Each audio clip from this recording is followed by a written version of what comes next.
Been a few days since I've spoken about the war in the Near East.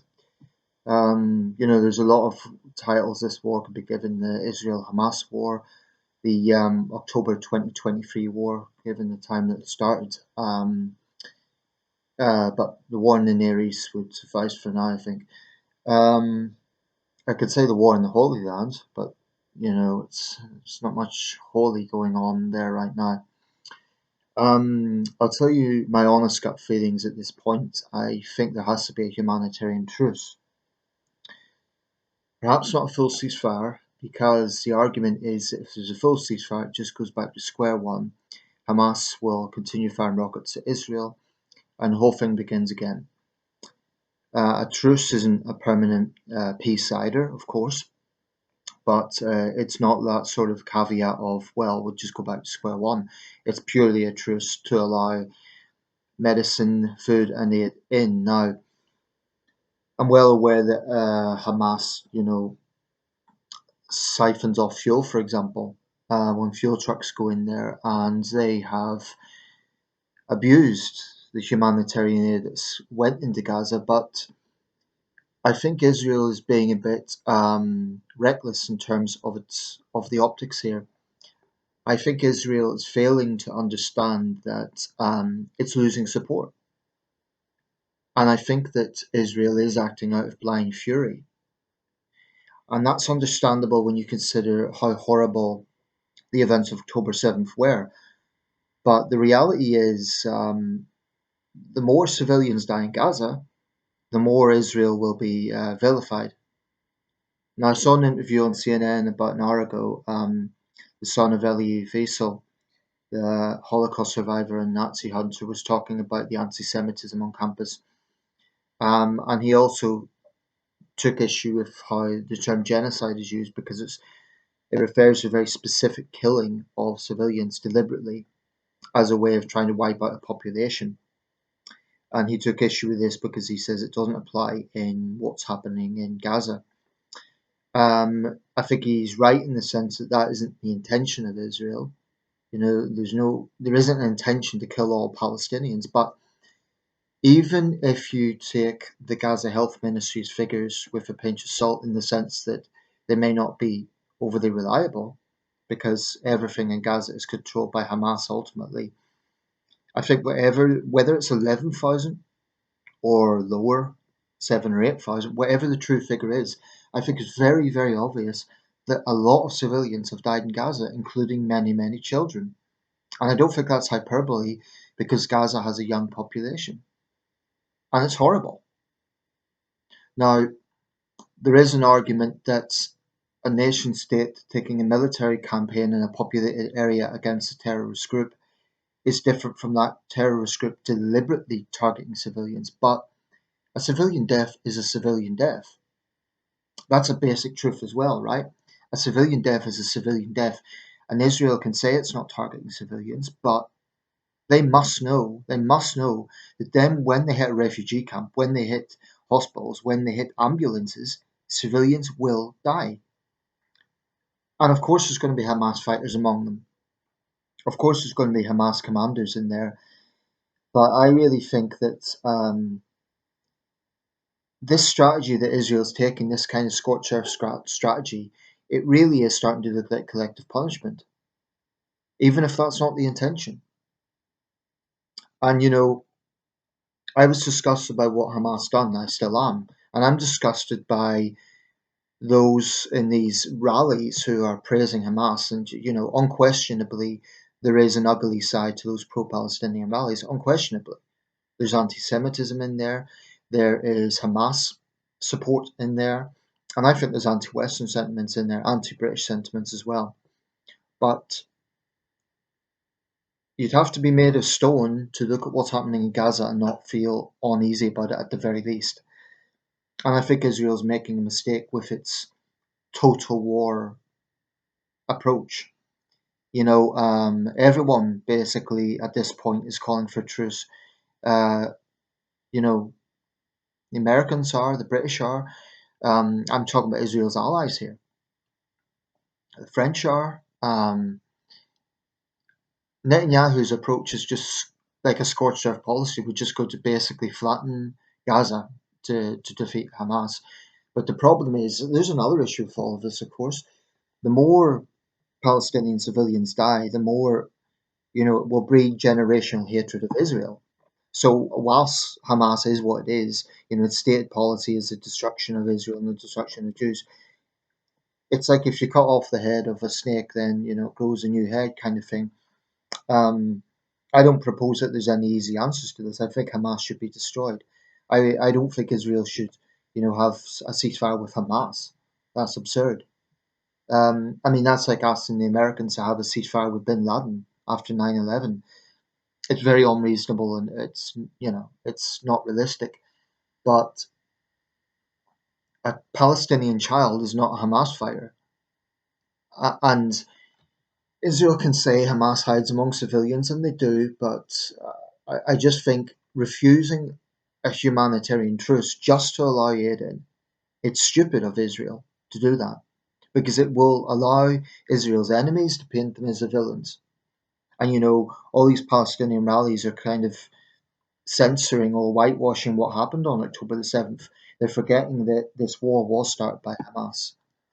But that being said, Israel's a nation state. It shouldn't be resorting to the same tactics as, I shouldn't say same tactics, but it's like I say, a civilian death is a civilian death. You can get into the semantics of it, but if your entire family had been wiped out by an Israeli airstrike, you're not going to look at the nuances and think, oh, well, they're just going after Hamas. It's, and I think that has to be remembered. I have a big problem with the nature of some of these rallies, and I also think they're hypocrites because they don't show the same anger with what Assad done to Syrian civilians, or for that matter, what Putin does to the Ukrainians, and there's many, many other examples. But that doesn't change the fact that what's happening in Gaza is a humanitarian crisis, and Israeli officials have claimed it isn't. That's absurd. Also, they told civilians to move to the south of Gaza, and then they bomb it. So I think Israel is going to lose support. And I think that's a big problem because I think, there is a just war theory in this, in the sense they're going after a vicious terrorist group that whose stated goal is the very destruction. I think Israel is entirely 100% within its right to go after Hamas, but and I hope they defeat Hamas. I don't think they should have a ceasefire or negotiations or well, negotiations may be necessary for the hostages, but I don't think they should be peace with Hamas ultimately. Um, I mean, at this point, I don't think Hamas is even interested in prisoner exchanges. I think that I don't know what the strategy is.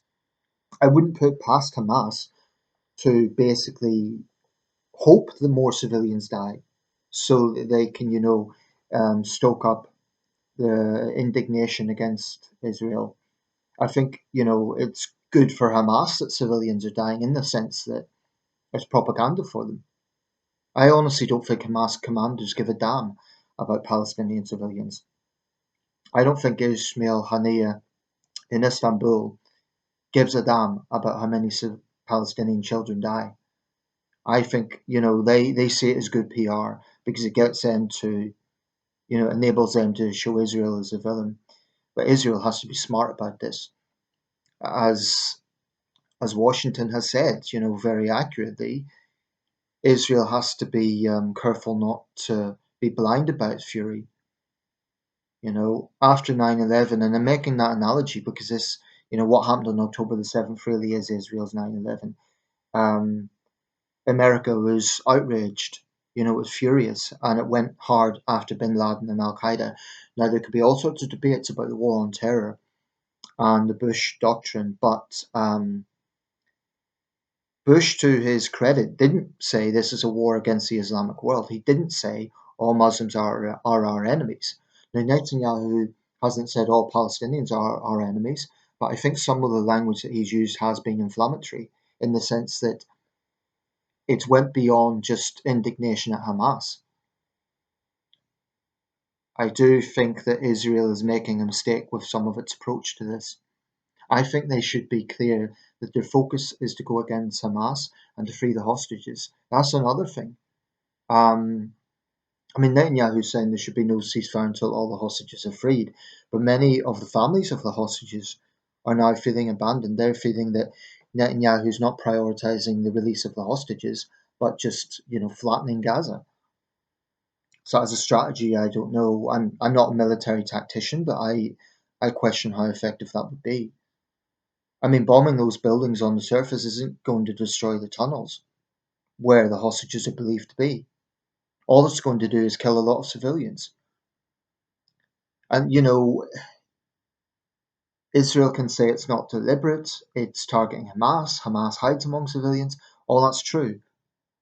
But that doesn't change the fact that a hell of a lot of civilians are dying as a direct result of Israeli airstrikes. And as a supporter of Israel, I can't in good conscience look at that and be okay with it. Because I support Israel's right to exist, but I don't support collective punishment. And, there's a basic truth that a Palestinian child's life should be equal to an Israeli child's life. Queen Rania of Jordan was right about that. Not necessarily right about being double standards, but right that there should be equal value there. I say she's not right about the double standards issue because the Arab press doesn't, count Israeli deaths as equal. So, she's ignoring that factor. Um, it's a horrible, horrible situation. But the other question is if Israel succeeds, if they destroy Hamas militarily, what happens next? Apparently, Netanyahu's office has said they're going to take control of the area. So, does that mean they're going to take control of Gaza again? What does that mean? The Palestinian Authority has been described as unfit to do that. I mean, there's a huge number of questions about what happens next. I mean, this could be really, even if this war ends, there's huge geopolitical questions as to what comes next. So Israel really has to be very, very smart in how it goes about this. And my concern is they're being blinded by rage right now. I do think some of Israel's policy is blinded by rage about what happened on October 7th. It's understandable rage. Israel's a small country. That was a massive terrorist attack. But they have to be smart. And I'm not sure their strategy is entirely smart at the moment. Every Palestinian civilian who dies is another PR coup for Hamas. That's the reality. I think Israel can do more to minimize civilian casualties. I mean, telling people to go to the south of the Gaza Strip and then bombing it is strikes me as pretty stupid. I don't understand the strategy there. Even if there's a Hamas commander there, you're bombing people who you told to leave. They've done what you said. And even if the toll isn't as high as 10,000, which is a staggering toll for a 1 month war, um, there's no question that there's been very heavy civilian casualties there. I don't think anyone can rationally dispute that, whatever the precise figure is. So I think Israel's allies should continue supporting Israel whilst also putting pressure on them to maybe change strategy or to have a more clearly defined strategy rather than just defeating Hamas. Um, there has to be there has to be a truce. I think Israel's allies need to pressure Israel more for that, for a truce. One day. Now they might argue Hamas won't abide by it. Well, yeah, that's a thing, isn't it? That's where things get complicated. But the problem is, without a truce, people don't have access to medicine, healthcare. The civilian toll will keep rising. But some of Israel's approach is saying, "Oh well, we told the hospital to evacuate." You cannot you cannot make sick people leave a hospital. That will kill them. That's just nonsensical. People on a stretcher, old people, pregnant women. If you forcibly remove them from a hospital, or demand that they leave because, oh, by the way, we're going to bomb it later on, it's sentencing them to death either way, literally. Because if they stay, they die in the airstrike. If they leave, they die from the disruption to, the medical equipment and everything. It doesn't take a rocket scientist to see why that's a problem. So I don't think it's enough for Israel to say, oh, well, we give them a warning. This is a nation state. It's not a terrorist group. Hamas, has zero empathy for human life, but Israel basically yeah, it should be held to higher standards than a terrorist group.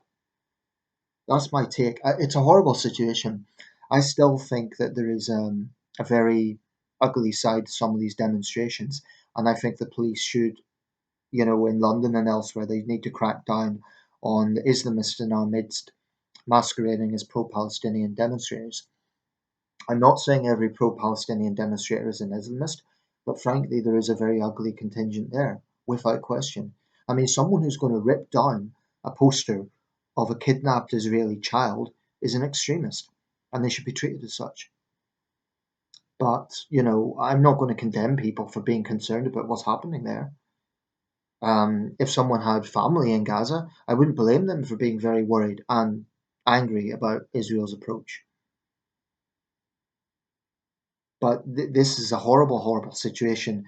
It should never be forgotten it's a conflict that was begun by Hamas, but that doesn't mean that Israel should just engage in collective punishment. I think there absolutely has to be a truce, not a full ceasefire for the reasons stated earlier, but at least a truce, maybe not even a whole day.